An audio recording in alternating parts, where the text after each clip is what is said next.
All right, why don't we get started? Everybody will just we'll eat as we dive back in, because I want to make sure that we end no later than 3, and we'll still target if we can. There's Seth. Hello, earlier. Gene, we think, is coming forward by 15 minutes. All right, here we go. So we got an hour session here. I'll build in a 5 or 10 minute break for Gene. We'll make sure Gene stays on time. If Gene is running behind, we'll issue Gene next time. So we're going to change gears from IT. So we're now public again. I'm hoping we're switching gears from IT to senior management and the work we're doing there. Got a couple of familiar faces around the table. What happened to John Barry? John Barry was okay. John Barry, everyone knows, is the head of OPM, which is the Office of Personnel Management, which is he's the senior most HR executive in government. And we also have Seth Harris here, who all of you met as the deputy at Labor. And then we'll do the other intros. Let me hand it to you, Steve. So where are we in the deck, and how do you want to take We are on page 11, behind tab 2. So why don't we do the intros now? Sounds good. Start with you, Mike. I'm Mike Kane. I'm the Chief Human Capital Officer for Department of Labor. Hello, Denise Carter, Chief Human Capital Officer for Health and Human Services. I'm Ned Holland. I'm the Assistant Secretary for Administration at the Department of Health and Human Services, and my colleague Bill Core couldn't be here today and asked me to come represent him. Ned, too, has extensive private sector experience. You want to give a minute on that? 41 years. I've got 27 months and 15 days here. But he's counting. Yeah, I worked at Sprint, Bark, Payless Cashways, and represented actually some companies in the world at a time or two. So I mostly have done private sector work. Seth, I introduced. Hi, I'm Gene Sexton. I'm the Deputy Chief Human Capital Officer at Department of Labor, where we protect American workers. John, I introduced you in your absence. Thank you. Or Appreciate reintroduced you, because you've been with this team before. Good to see everybody. Good afternoon, I'm Steve Shee. I run the SES office at Office of Personnel Management. I'm Katie Malagan with OMB. Good to see everyone. Great. Thanks. And so we invited all of our colleagues in the administration to come help us have a conversation around the new SES performance appraisal system. But Do you have a copy of the deck? This thing. No, I have that. Here, we'll share. not in the binder. Is it in the binder? I can't find it? Should be behind tab 2. Here we go. Behind tab 2, page 11. Okay. Before we get into that discussion, you probably recall that there are 2 initiatives that PMAB is working on around the SES. And so we're going to spend the bulk of our time on the new performance appraisal system. But before we get there, I wanted to update you on the other SES initiative. So when the PMAB decided to take a look at SES, kind of broke it out into 2 areas: executive development and performance appraisal. And so in the past few months, in examining the executive development side of things, they reached 2 interesting conclusions. The first is that in looking at available training programs, certainly some agencies have their own training programs for the SES. We need to make a little bit more room at the table for Deputy Secretary Poneman. Hello, Dan. How are you? So while some agencies offer their own training programs, there really was no standardized offering for the SES across government, despite the fact that we have common expectations for them government-wide. And then the second interesting finding was that there wasn't a lot available specifically for SES members who were new to the role or new to the job. And so from that, PMAB decided to collaborate with the Office of Personnel Management and chief learning officers from several agencies to pilot a series of training sessions aimed at federal executives in their first 1 or 2 years on the job. So the goal here is to establish a baseline of executive level leadership competencies for these new SES. And this is especially important when you realize that many new SES have very strong technical skills, and that has really helped them achieve that level, but in some cases have not had as much of the managerial and leadership experience. So what we're doing here is going to have some benefits. The clearest benefit we're hoping is cost efficiency, because we're leveraging existing content from the PMAB companies and from agencies. We're going to be able to do this fairly cost-effectively, and we're going to be able to make it available to executives across agencies, even where training budgets might be under duress. And I want to call out, in particular, as we've been working with the PMAB companies, Tim's group at Cummins and Sam's group at Sabre have been especially helpful in terms of the content that they are sharing and that we're going to be working with. So the effort has just gotten underway in terms of progress. The group has chosen its 3 training topics. We were able to survey about 200 new SES members on what types of issues would you most benefit from. And so the topics are strategic visioning and leading change, managing political dynamics and conflict resolution, and then coaching and developing talent. We've set up work groups. They're pulling together existing content, kind of assessing where the gaps are and figuring out what might be the best training format for that. So that's where we are right now. We're going to deal with kind of the next steps at the end of the session. But I know it probably comes up again, but we plan on delivering our first modules when? Roughly February, March, April of next year. So soon. Yes, soon. So we've timed it perfectly with Tim's retirement. And he's going to be full-time faculty starting February 1. So before we move to the other topic area, I just wanted to provide that update. Any questions or thoughts from the group? Okay. So let's pivot now to the new SES performance appraisal system on page 12. Very excited about this effort. I'm going to turn it over to John Barry to kind of describe the system itself and how PMAB has influenced it. Well, we are grateful. I think you can see in the recap in the beginning, your input has been wonderful on this. You know, the feedback we got from the last working group was, don't let everybody go their own way. Keep consistency to this. You know, you've got to drive, you know, some consistency of standard. And I would say we probably have so far about 85% consensus with us. We have about 3 or 4 outliers that are like, no, we like our old way. Outlier agencies. Outlier agencies that are just like, you know, don't want to make the investment, don't really want to. Why are you forcing this on me? But we're wrestling with that. So but we've made significant progress. You know, our core agencies, some of the big ones, you know, DoD, Homeland, VA. Between them, there's about 75% of the game. They're on board. So I think that was my focus, was drive the big guns, and then hopefully we can build uniformity throughout. But that input was just critical to us, and it really helped steer us, because there's a tendency for us to devolve and not to force consistency issues, and that really helped us on that first point. The second was you know, defining more carefully and evaluating the behaviors, operational results, looking at, you know, tying these in with overall organizational goals and the health of the workforce and the organizations. And the team around the table here, we've got some of our best and brightest agencies have really been helping us on this, and the Chief Human Capital Officers Council has been taking that input and driving sort of the categories. The critical elements they've defined are leading people, leading change, results driven, business acumen, and building coalitions are kind of the 5. And then tailoring off of those sort of pillars, if you will, for the approach. Looking at, and this is something we're very interested, even that we're continuing to learn on this, is what are the categories? And I loved Motorola's rating names. I mean, the vocabulary really does matter. And, you know, why do we tell people you're fully successful? I love your notion of valued performer. I mean, it sounds so much better than fully successful. Excellent and outstanding, to have sort of that gradation as opposed to exceeds fully successful.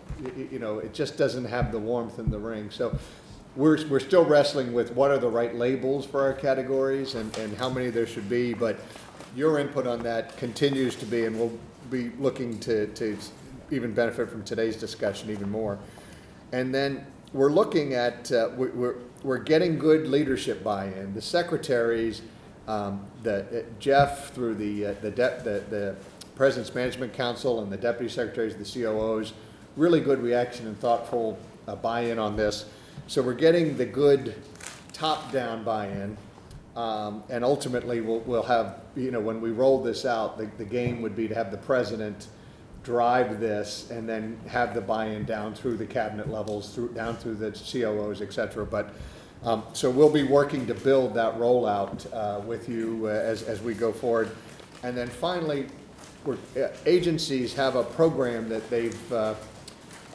that runs kind of on a 2-year cycle. And it's kind of like, not every, it's like the Senate. There's a third, and a third sort of thing. But the goal would be to have everybody on board with the new program, consistent standards, et cetera, over that 2-year cycle, over 1 2-year period. So that's what we're driving towards, just to give you, based on the initial feedback that the work group has been giving us, and then taking that back and working it through the bodies, through the government, and look forward to the discussion today.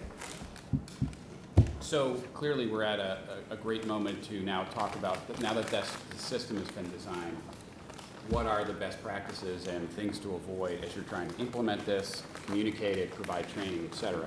So we have at least a couple of our CEOs who are kind of on this journey themselves, and so we thought it would be instructive to have them share a little bit of what they're learning. Greg, did you want to start us off? Sure. So on page 13, at Motorola, it's been more of a, historically, we were very, very process intensive. And we had the ratings and the labels that I think we did a good job and relatively effectively linking performance to pay. But it's that middle point of 85% of the executives were inordinately heavily weighted to either outstanding and excellent. And just intuitively and relatively speaking, that just doesn't hunt. It doesn't pass the smell test. Now, what was missing was, historically, we didn't have a behaviors component. There was also no discussion about relative performance. So it was a discussion of, I had these 4 goals, and I met these 4 goals, so I've done everything that was expected of me. And there was a missing dimension about relative contribution. What was missing was visibility was limited and siloed. So finance knew how they were rating people, and HR knew, and supply chain and sales. And I say this it was a little bit too much form over substance, and it wasn't as clear and simple. And it also didn't, and this was tied into the IT discussion this morning, goals for individuals largely were not prioritized. So it was a checklist: delivered X, sold Y, reduced expenses Z, and there was a missing prioritization. Now, we had a big benefit, actually, because I think, as many of you know, we broke Motorola into 2 in January, and we spun off our consumer business.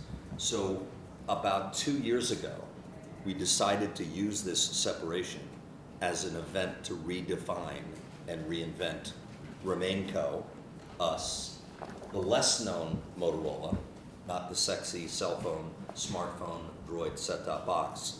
And we started by saying, what businesses are we going to be in, and what is our brand purpose, and what are the values that support that purpose? And as much as that may sound kind of esoteric and marketing hype, it was fundamentally really, really well done by my chief marketing officer and HR, and they literally worked it together.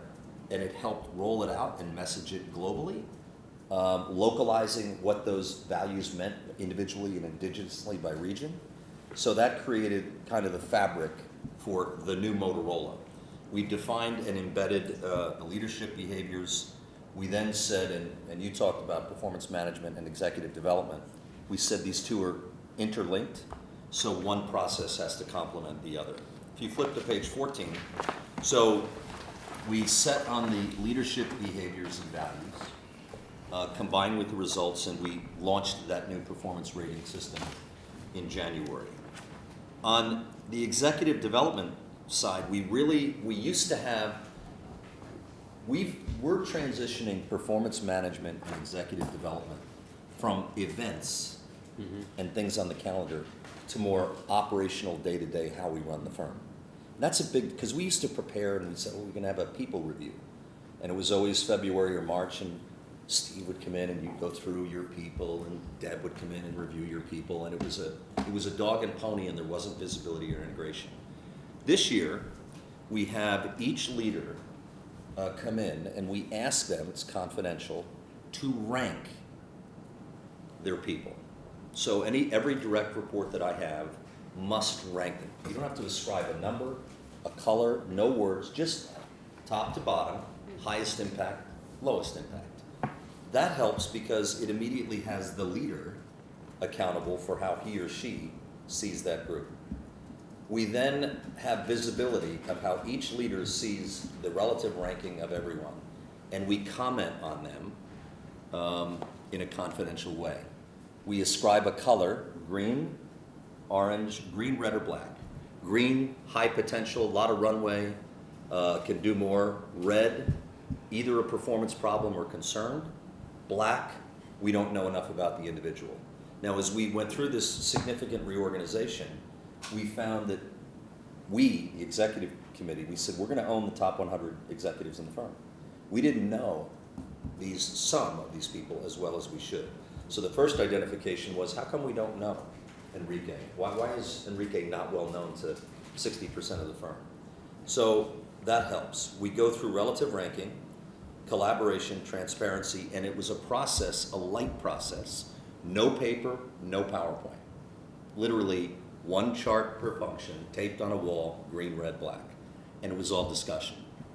I think that we then go through and say we should be doing one of four things with each name: develop, promote, move, or exit.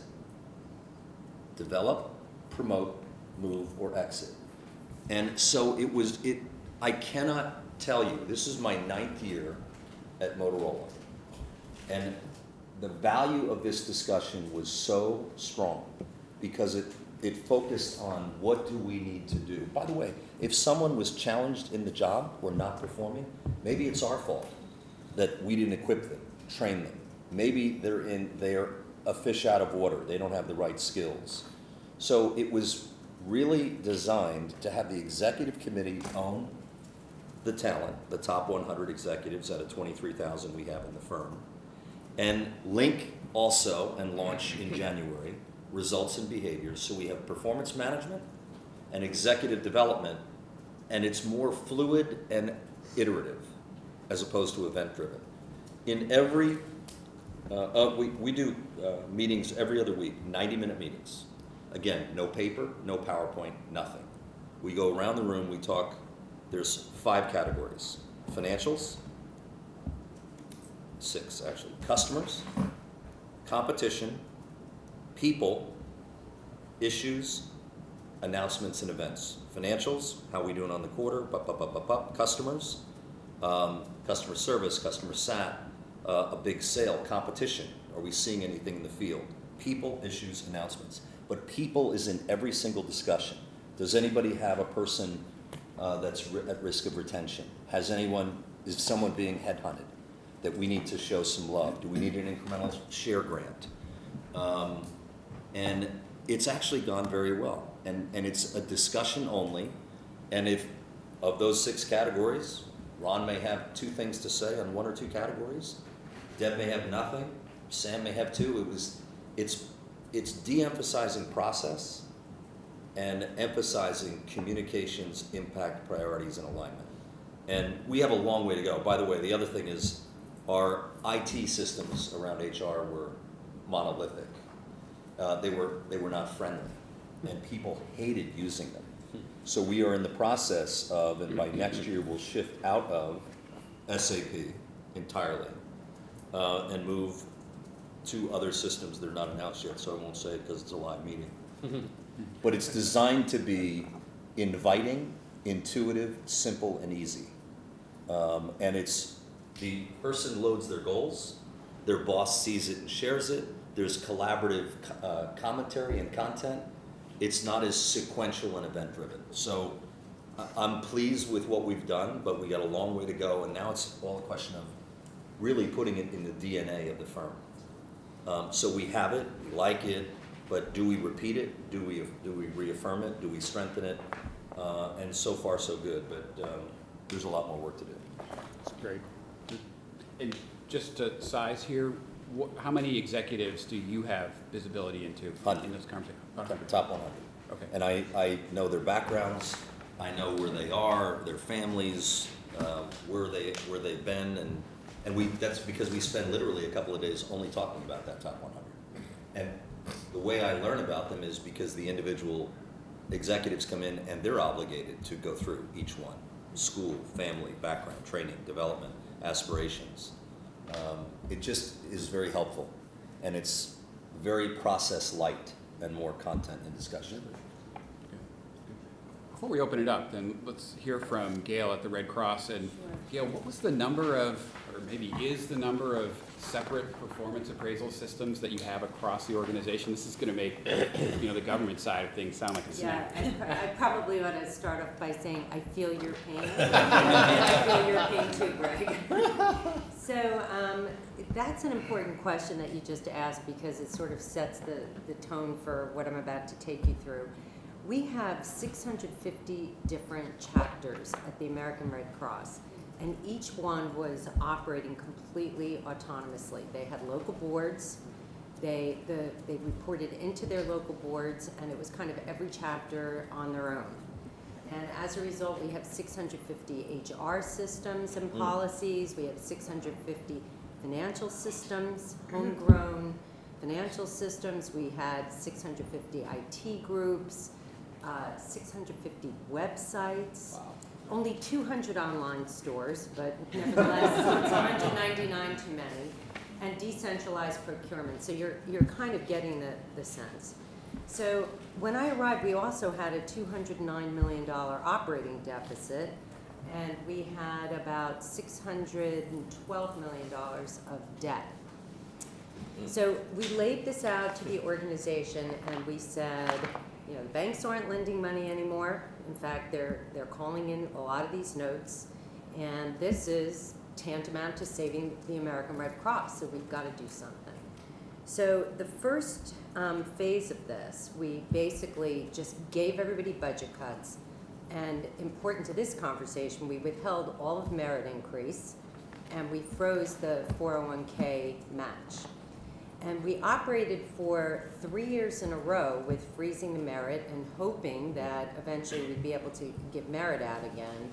And it became clear that we had to make fundamental changes to everything we were doing in order to become more cost conscious, to be able to deliver a surplus every year, and probably the most important thing, to be better stewards of our donors' dollars, because I was profoundly uncomfortable knowing we were wasting money 650 different duplicative ways and asking people for money. So fast forward to where we are right now. We have consolidated all of HR, we have consolidated all of IT, we have first quarter of next calendar year, we'll have one website with drop-down capability for our chapters. We have one treasury account now, one set of financial systems, and what I learned from a culture shift perspective is that people sign up to be in this place because of the mission. I mean, they really care deeply about the mission, and they don't care deeply about performance systems and back office operations. They want to do good works. So I was amazed at how quickly people were able to seed all of this. And what I learned from an HR and an appraisal perspective is as soon as we stopped giving out merit, they stopped bothering to write performance appraisals. Why bother? It was only a tool to figure out how I was giving out the merit increase. So that gives you a sense of where our starting point was. We also found out that there were very inconsistent behavioral evaluation tools as well. Because when you're working for a humanitarian organization, there's a lot of emphasis on are they nice, are they good, are they decent, and not a lot of emphasis on are they getting results. So this part was a big culture shift as well. So we are on a march to have one performance appraisal system. And the way we were able to get this over the transom, quite frankly, is we basically said it's going to be so much easier than what you're doing today. And the whole buy-in was it's simpler, It's more streamlined. You're going to have less work, not more. And that became a huge part of the buy-in. We also wanted to make sure we were linking business objectives to all of the way we were doing the appraisal, and we wanted to make sure we didn't lose the behavioral piece of it as well. And you can see on the bottom of that page, the schedule, it's pretty crazy. And in fact, you might argue that it was a little bit aggressive, but what we did every step of the way is we brought people in from the field, we listened to what they said, we course corrected very quickly, and we had thrown so much change at people that they basically said, just finish off the job and get it over with. More change in a shorter period of time is better than the water torture of stringing it out.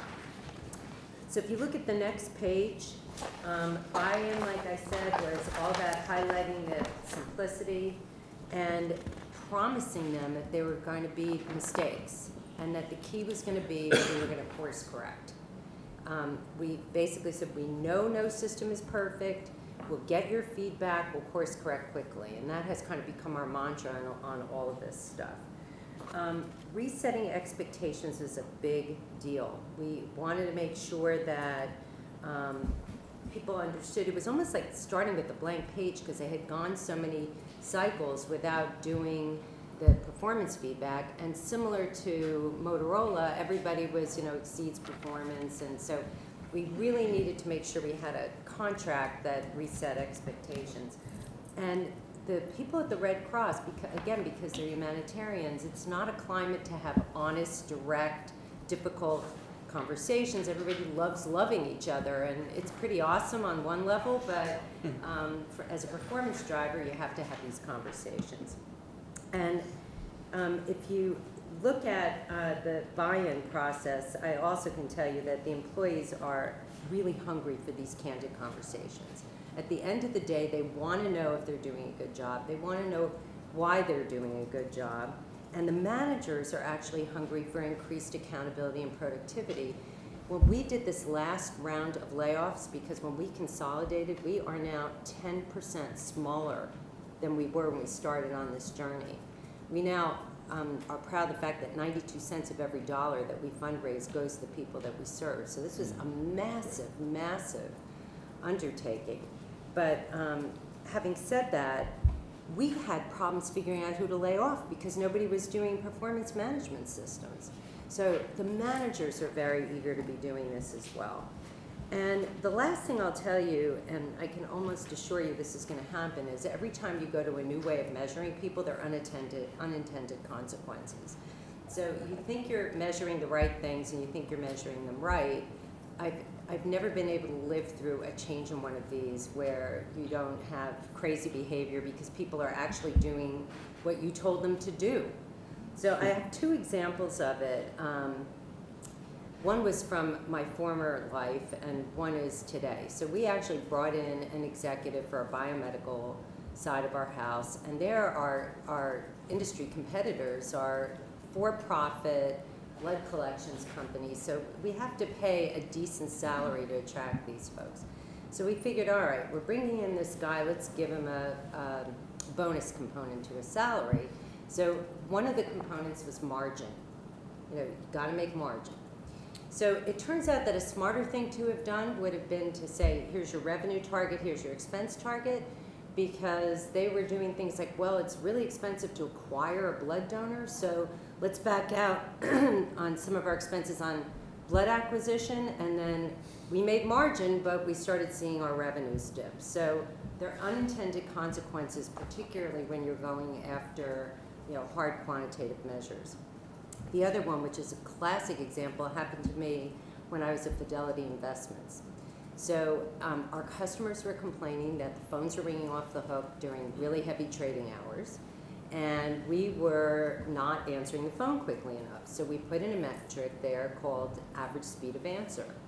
So I go out and I visit the phone centers, and I visited them a lot back then, and I sat down next to a rep, and I'm going to double jack with the rep and listen in on phone conversations. And I'm watching him, and it's not like he was hiding it, because here I am sitting there, Fidelity Investments, please hold. Fidelity Investments, please hold. Fidelity, and all these lights are blinking, and I feel like I'm going to have, coronary arrest. And I said, why are you doing that? And he said, I don't know. It's the procedure. We're supposed to do that. And I'm sure they were on hold for 20 minutes, just like they were before on hold. And from a headquarters perspective, we didn't see it.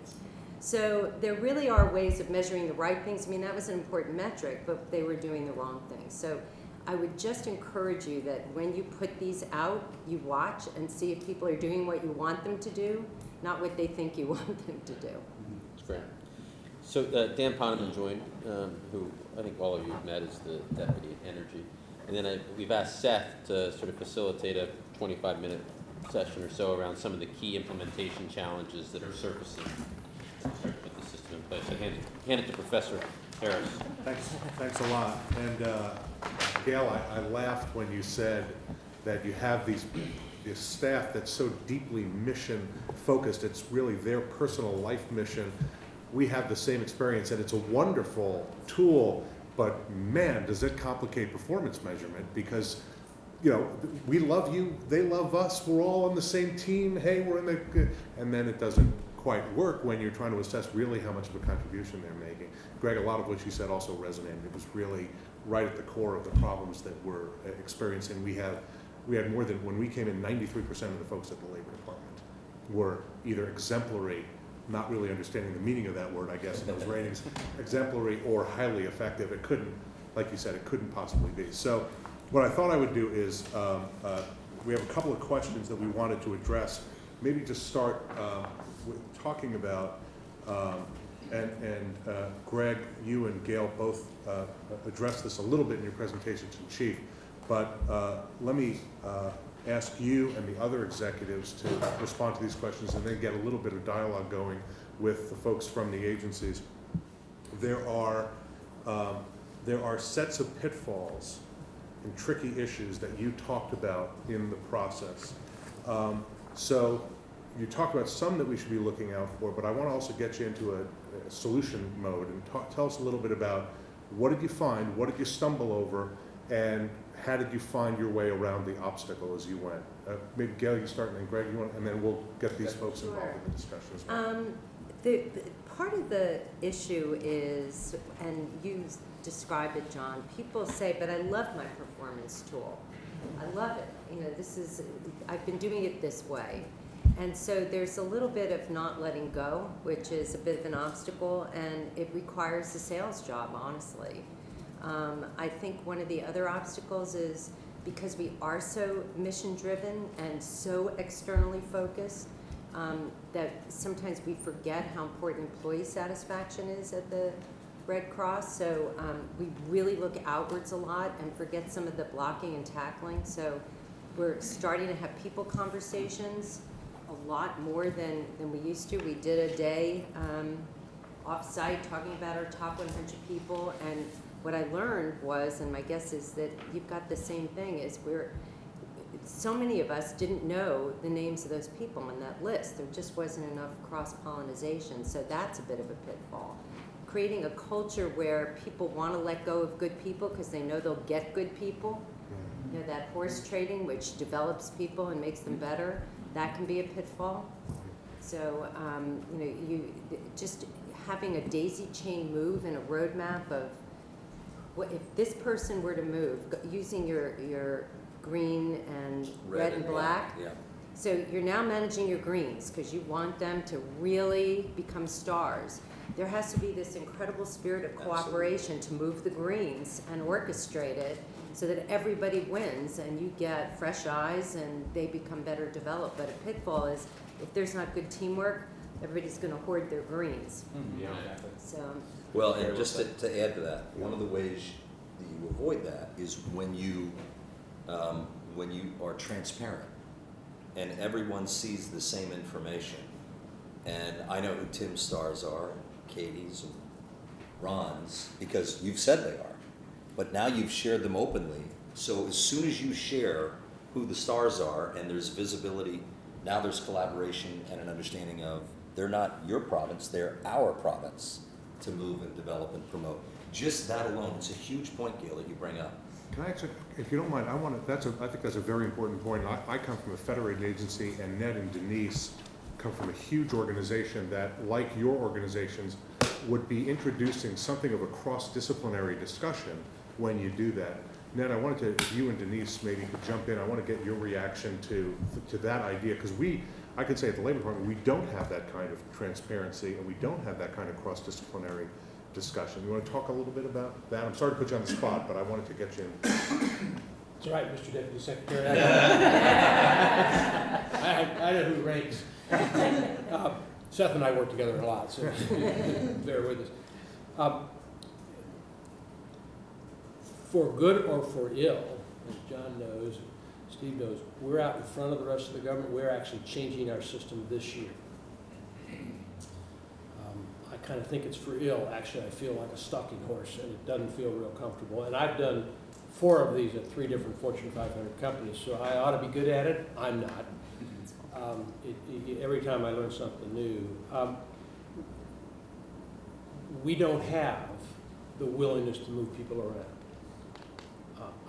And I frankly, the only way I've ever been able to get that to happen is to go to the CEO and tell him he should tell me that I had to do it, and then I went to my colleague and said, the CEO said you got to do it, Dan Hesse in this case, as some of you will know.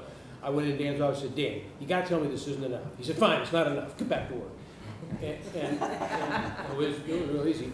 And I went back to work, and I got my colleagues to do it. The interesting thing about it is every time I've ever done it, a year later people said, when are we going to do it again? My view would be, and John's heard me say this, I wish we could do this across the government. Yeah. Denise, the most important thing I've done at the Department of Health and Human Services is I hired Denise. 122 days after I got there. There's rules about that stuff. But she's a classic example. She worked at DOD, she worked at Commerce, she's been around the government. We need more of that, and you're right on target. I just wish you could help us figure out how to do it. I should send people to Seth, and Seth should send people to... It's a conversation we could spend the whole meeting on, but when the SCS was originally established, the theory of it was that everybody would rotate. Yet there's very little rotation. But if you do 2 things, Ned, just 2, identify the greens and then share them. Just those 2 things should provide some stimulated discussion of what do we do to develop and promote and move and so on. Now, you might have a superstar in Health and Human Services that shouldn't move, No. but at least it's a discussion. Well, they can move within HHS. HHS That's what I is meant. big. That's what I Right, meant, sorry. right. I meant interagency. But if you can identify them and then share them, you've done an enormous first 2 steps. Can I add one thing to that? The identification process itself will highlight if you're an easy grader, if you're a tough grader. The conversations will become more uniform. It'll help drive the performance appraisal system in a way that's equitable. You know, if everybody is gushing about their people and somebody else is, you know, a tough grader, you come to a middle ground in just the people conversations if you do it in front of each other. If I could, Seth, because it's interesting, in the Clinton administration, when I was at the Department of Interior, and we have these things in government called performance review boards, and they can be a very powerful tool for this. And we did just what you described, where we had Interior was pretty strict. We had no undersecretaries. There were only 5 assistant secretaries for 66,000 person operations. So, so we would sit down, and once you know, go through, and everybody got to bring in their team ranked, not with a score, but just rank them. And because we knew we had limited dollars, and then we all had to, you know, we didn't even have enough to sort of go around to get everybody's green in the pool. So you had to make those even more refining conversations as to, okay, really, who are our extra green? Dark green. You know, the dark green to reward. And so because we only have enough money for like 2 for, you know, but it was you know, we do have those abilities through performance review boards. And maybe one of the bridges we could use that would help the dialogue from what Greg was saying, that we could, as a team, figure out how to better utilize, because it worked in that setting where we developed enough trust. It was all oral, just what you said, and the candor of those discussions allowed us to really identify, distinguish, and both who was going to be rewarded, who was going to get the extra attention and development, who could we lean on more to take on more challenges, and then, quite frankly, who are people you want to encourage to retire or consider other opportunity. So I think that's a great place to start for us, because it takes an existing tool and uses it to try to implement the idea. Okay, now I'm going to play the dark side. And you both talked about this, and I thought very effectively, and it's something that we've all experienced because we're all trying to change our systems. There's a tremendous amount of resistance, not just what Gail mentioned and John mentioned, but that I like my tool, this is my tool, but there's a real spirit of exceptionalism among my staff. It's apples and oranges. You can't compare a lawyer to a financial operations person. You can't possibly do that.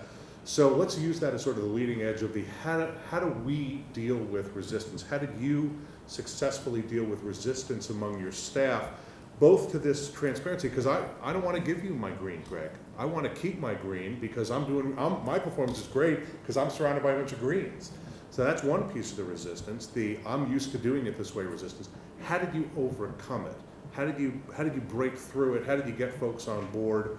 And let me just say, was it a part of the performance measurement system? I'm sorry, go ahead. I think that the first thing, and you can see it in Gail's, is that you have to have a reason, a credible reason for making the change. And you all have to say exactly the same thing. It can't be different in one. And I don't know whether that work has been done yet. But in your case, you were saving the agency. We changed when I took over in 2000, and it was moving from a best efforts to a performance ethic. And the number one thing in the company was we said we won't hold people accountable. So this was all about accountability. Okay, and you can do it for different reasons, but if you don't have a compelling reason and then do a hell of a lot of education around that, you'll have more resistance. And in our case, at some point in time, you got to say this is the way it's going to be. Okay, and there's no excuses, there's no exceptions, no nothing. And when you did it, this is the way it's going to be. It was a crisis, right? Was yours a crisis environment? Yeah. Yes. Can you do it absent a crisis? You can create a crisis. Exactly. And by the way, my crisis or event was the separation of Motorola. Right. Which helped. Well, we're all facing a crisis of like 20% cuts in budgets for the next 5 years. That's where I would head. Let me just get Deborah wanted to get in touch. You can do it absent a crisis, but what I've seen at our company is that it's very important to have the CEO's involvement and commitment. And sometimes the CEO has to make it happen. In Viacom, we have different divisions, and our CEO has said, this person from BET is moving over to Paramount. I don't care what anybody says. I think they're a high potential performer. I want them to see more of the company, and maybe the other division needs help. But one of the things we've run into is, and you probably have this in government, I would assume also, is when you have one agency, or in our case, one division, that's seen as a better place to work. And people are happy there. You see a lot of people coming into that division or department, and there's no one willing to move out. And I think that goes back to making sure that you hold everyone to higher standards and make sure that people treat their people well, and that that people feel that moving from one department or one agency to another is not some sort of punishment, or And it's you, not and you, a you step know, down. to that point, you just need to recognize the people that are feeding the rest of the leaders that are feeding the rest of the organization, as opposed to being fed or hoarding. Right. Those folks that are developing the people, that are becoming the leaders in the company, they need recognition for that as well. Let me get Dan. Well, it's interesting. What Jeff said a few minutes ago is very true for our agency, which we have gotten so far from the original concept of SES and this mobility. And we do have very, very distinct areas. We've got pure science, we've got pure national security, we've got pure energy. And what has happened is there's been a sense of entitlement in position and passion for that discipline. And what we've been doing, and Mike Kane's been terrific at this, we have had both exogenous and endogenous crises. The exogenous one was first, we're trying to change our world's energy economy, and then came the budget. So we had that as a driver, but the thing is to go to the leaders, which in our department, really the undersecretaries, and have them own this concept that it's an enterprise-wide mission. I won't bore you with how, but it actually all does relate to one common theme. And then to have particular leaders say, give up like their right arm, and we have had this happen time and again, to a different part of the department and show the way. And no one's better than Mike Kane, not to brag, and knowing who these people are. We aren't, Greg, where you want to be. We're aspiring to the red, green, black. We've got too many blacks in our system too, but through people like Mike, we're finding them. But I cannot exaggerate the importance of two things. One is having that kind of leadership buy-in, but two is they actually do want the honest evaluations. We went to a much tougher grading system. But if you say, it's just the top few, and then you are completely consistent in execution, so people aren't looking over and seeing it's not being fairly applied, they will actually, I think Mike will attest, they will actually sit still for it and take it, even though it has real-life consequences for their compensation. One thing that I just want to say, if you're putting in a new system, when you think you've made it simple enough, try to make it simpler. Because I think the issue that we ran into was that we did put in a new system, and it wasn't a crisis. The benefit was we weren't getting people to do the performance appraisals and do them well, because there were so many questions and so many pages and so much complexity. And we went through, and there's 3 things you can answer. What did the person do well? Where can they improve? And what's their development opportunity? And those 3 things, no one could have an excuse for saying, I can't take the time to answer those 3 questions. So think about simplicity, because that does drive real execution and consistency. The other thing we did, which we made as we went through the training, we said when you tell them what they can do better, ask them what they think they can do better. Yeah. That's also another form of resistance. You mentioned form over substance. In our case, the resistance came, but whoever was designing the device or the system, made it complex or would argue for years about what does this mean versus what something else means. And so if you start seeing as you design the system, it's slowing down or all this other stuff, that's just because people don't want to do it. And I agree with you, you make it simple, but when you say resistance and how do you do it, it's not just somebody objecting to it, there'll be other behaviors you'll see that you need to recognize. There'd be a couple of points I would just want to add to supplement. One is this belief that people have to agree with everything. They don't have to agree. Right. They're perfectly entitled to disagree as long as they commit to the action consistent with agreement. So I think, it's perfectly okay to say you don't have to agree, but I expect as a leader, I'm going to hold you accountable for acting consistent as if you agree. Because, organizations are smart. If it doesn't work, we'll do something different. The worst place to be is stuck constantly debating should you do A or B because the organization can't coalesce around the course of action. So I think that's critical. I think the other thing, and I think Tim said it, is this notion that you, in the culture, create, again, this set of expectations. For example, we appreciate effort. We recognize and reward results. So if you've got effort, we love you, we think you're great, you're a wonderful human being. The reality is we're going to recognize and reward the results that you produce. And so I think you have to create, again, this cultural norm, and the leadership has to articulate that in a variety of ways that indicates you're respectful of people, but they just didn't get the mark. And unfortunately, it was a nice effort. But, so I think those are important things. The one thing we haven't talked about is what I call the blockers. Where someone is doing an adequate job, but the position they're in is really critical to the future development of executives in the organization. And what do you do? And how do you make certain that that person isn't unduly penalized because they are doing a good job? But on the other hand, I'll just use a simple example. If you're running a sales organization or even a service organization and you've got 5 service center managers and there are only 5 slots, all 5 of them are doing an okay job. You can't learn to run the national service organization in this case if you don't do the region. So what do you do? And I think organizations don't really think adequately enough about this blocking issue because it's fundamental to talent development.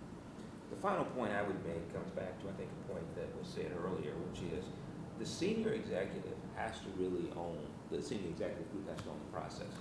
If you're a finance manager, you want nothing better than someone who's a good finance manager in a department slightly smaller than the one you have, who can help you run your department. Unfortunately, for that person's further development, they may need exposure in contracting, procurement, or some other area. So this whole concept of owning talent really is an obligation of the senior leadership group, consistent with that person's developmental preference, looking at how the human resource talent in the company or in the organization is developed for the long haul, not necessarily for the convenience of the individual who may be doing recruitment at a particular point in time. So just a few points there. And I just want to add to that, the last point was the point I was going to make, is that you have to convince the executive and the senior leadership group that it's important to the development of that executive to get experience around the company. And no one wants to give up good people, but if you care about your people and you want them to be developed, one of the few ways one of the ways you advance at a company is to get experience in different areas.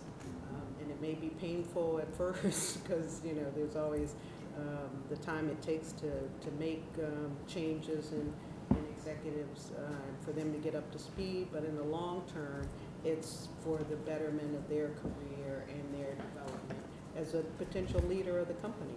And then when you look at CEO tracks, people that usually rise up to the ranks of CEOs are executives that have had experience in different areas. That's the only way you can learn to run the company. You're never going to have experience in every area. You have to be a quick learner and learn how to manage people in areas that you may not have expertise in, but you have to have a feel for the company as broadly as possible. And the only way you get that is by moving into different areas and taking on more responsibility. I want to pick up on exactly that point because part of what you're talking about is expectations regarding advancement. And Greg and Gail again also mentioned expectations in their process. That's something, Jean is my Chief Human Capital Officer, and I wanted to ask you, and then I also want Jean to comment on this and some of the other government folks to talk a little bit about expectations. Greg, as I said, we came into a situation much like you came into. Everybody, it was Lake Wobegon, everybody was above average. And let me say, everybody was pretty convinced that they were above average. And we're now introducing a system where the consequence will be that a very large number of our senior executives are going to be adjudged something other than exemplary or highly effective. And this is, let me just say, I know Dan's experiencing, a lot of us are experiencing this. And Jean will talk a little bit more about it too, but I wanted to first ask you, you're talking about, Deborah, changing expectations about career path. We also have the challenge of changing expectations with respect to performance management. One of the discussions was, one of the answers to this question was offered before I even asked it, which is getting folks focused on what it is we're really measuring. It's not a measure of effort, it's a measure of outcomes and performance. Talk a little bit for us, because this will be a tremendous help, I know, to me. This is a selfish one. How do we change expectations among particularly our senior executives, because that's where the biggest issue, frankly, is, at least for us, at least at the Labor Department. How do we change their expectations? How do we get them, we don't have to get them to buy in, but to understand and accept what it is we're asking them to do in this new performance measurement system. I'm sorry, either Dale or Greg, either one. And let me just complicate the question just slightly. Oh, thanks.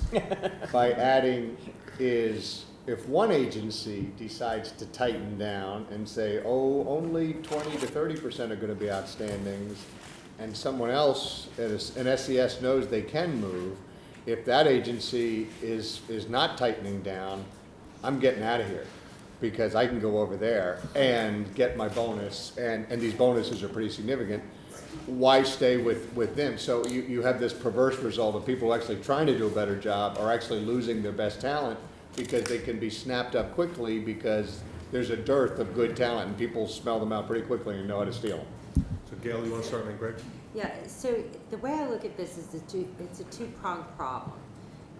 Problem number one is there's been so much grade inflation that everyone's a straight A student. Yes.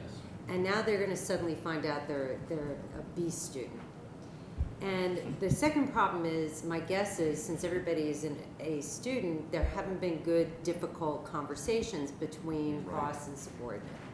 So on the first, you kind of have to all do this together, or else, you know, if one has grade inflation, the other doesn't, employee morale is going to tank in one place and not in the other. And I have to tell you, I loathe forced curves of any sort, but it probably would be a good idea to just say, as a target, your top 10% are only going to be, you know, 10% of your top rating is only going to be 10% of your employee force, and just set the target out there, and people will suddenly realize, and by the way, they'll realize it when they give feedback to their people. And I know force curves are a tricky thing here, but if you just say, look, you know, let's remember what these things were set up to do. You know, here's the bell curve, and most people are, you know, meets expectations or whatever your ranking is. And I would move very slowly to that, because that's going to be tough. You know, if you think you've been a straight A student your whole life and you find out you're not, that's tough. The difficult conversation, I want to pick up on something that Enrique said. If you've got an appraisal system that says, what are your strengths, what are your areas for development, and you have a rule that says you have to have 3 areas for development, I don't care if it's your superstar, it'll force the people to have the conversation of what their weaknesses are, and they will get into the habit of doing that. And that's a hard thing to do. What I did, and it sounds very hokey, but I would say, okay, I give everyone 3 areas for development, and the interesting thing is my superstars won't write a single nice thing I say about them, but they start taking copious notes on the areas for development. They want to hear it. How do I get better? How do I get better? So I tell them, come prepared to give me 3 areas for development. So I'm kind of coaching them to have the difficult conversation with me so they can go out and have it. But you can't just say, okay, I think you're wonderful, but, you know, I can only give a few of these, so here's, you know, here's your grade. You've got to be able to have that honest, candid discussion following. Yeah, and the thing, that's a huge point, Gail. Historically, what we found in Motorola, and it sounds like it's very similar, you try to use the formula and the process and the tool to dictate the outcome. So just taking an entire step back before you get into the tool, the application, the consistency, I think you all need to get uniform and clear on the reason for change. So if someone says, Steve, why are we doing this? You say, well, we wanted to have standardized performance ratings across SES. Why are we doing this? Actually, because our budgets are being cut 10%. Oh, so it's a cost savings. Why are we doing this? It's actually to improve mobility. If you say different things, you will not galvanize the reason for change. So the first step before you get into anything is to lock and load and state the case for change. And whatever 2, 4, 5 items it is, you should be wildly compliant and disciplined, every single one of you, in stating that case. The second is use the power of the office. Like the American Red Cross, I think people have great pride working in SES, serving, giving back. Use the president's office, use the power of the office, use the tools that you may not realize are as impactful to connect emotionally and remind and inspire people why they do what they do. I think you have a very strong case to be made. So the thing I would, even though you're implementing and onboarding and putting in a tool, I'd step way back, call a timeout, and get crystal clear alignment on state the need for change. And that will provide a level of consistency, reinforcement, and so on, that'll improve the propensity of consistent application. No tool is perfect. There's always a level of subjectivity. Gene, why don't you talk a little bit about Labor Department? Seth, do you want to steer us to 2 or 3 more minutes? Oh, it went by like that. Gene, just very quickly, tell a little bit about what we're doing at the Labor Department and what reason we're giving, which is not necessarily consistent with the reason you just gave. Right, go ahead. So I get the last word? Please. Gene, when you get done, I want to give them 30 seconds on what we're living through at HHS right now. Okay. We're going through Okay. this right now, John. I won't step on your toes, Denise. One of the things we're doing, and I think and we're under assessed leadership, I believe, is that we're getting out of the one-year mentality. I think one of the issues around performance appraisal, like the budget, is when you think in one-year increments, then change becomes a little convoluted. So last year, what we did was we said, okay, our operating plans, you've got to link your objectives to the results of the organization. And that is key in this new design as well. And because you're right, I've heard a couple of things. We have been rewarding effort, we've been rewarding traits, he's a nice guy, she's a nice lady, whatever. But now we can tie it to operating plans. And then, so that was kind of year one. Year two now, we're actually moving towards levels of distinction among performance. And we're going to see at the end of this cycle some lower ratings from people tied to the operating plans.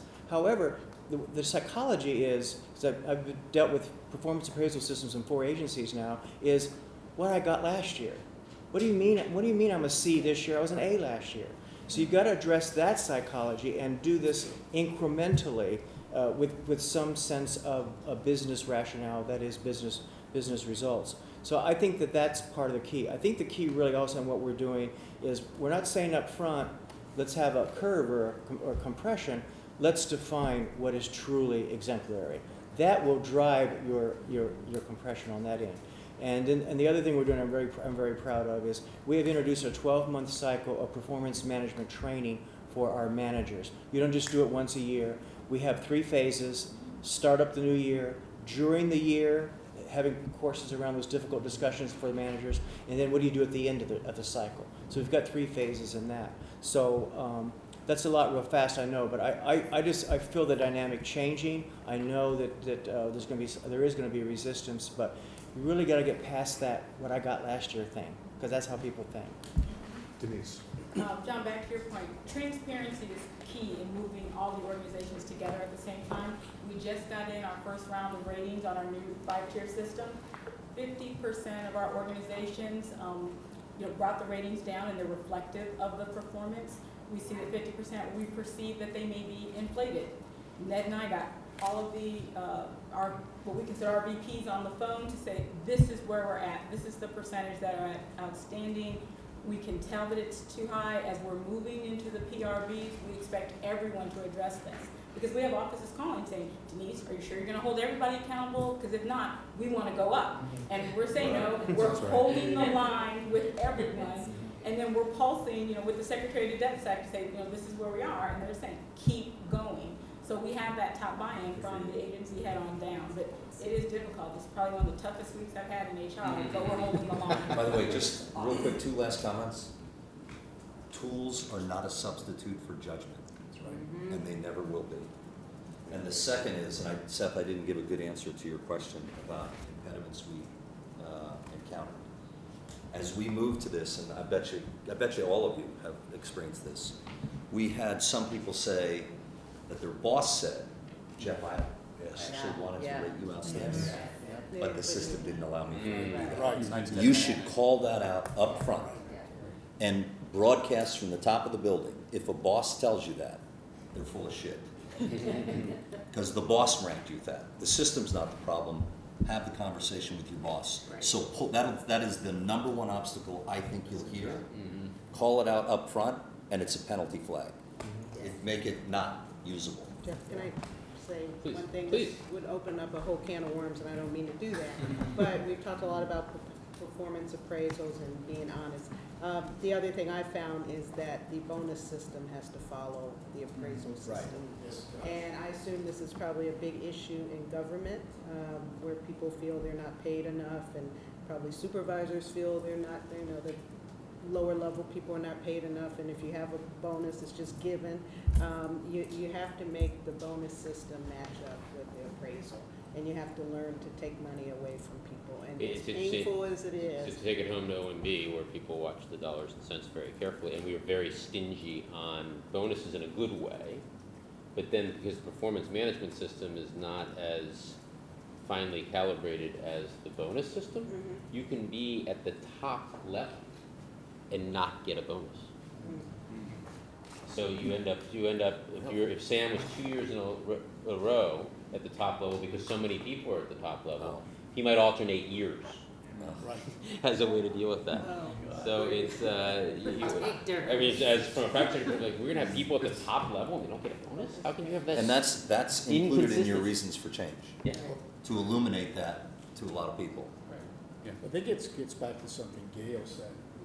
At Energy, when Secretary Chu and Dan set out to change the appraisal system, what they really did was say, there's one sentence everybody in here needs to pay attention to.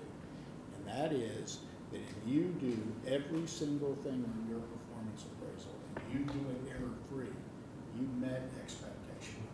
That's right. That's what you did. Do your job. It's what's not on that appraisal that you did. Now, getting that to stick is back to something you were saying. You have to get those lead executives, and when they don't differentiate in the grade, you've got to call them.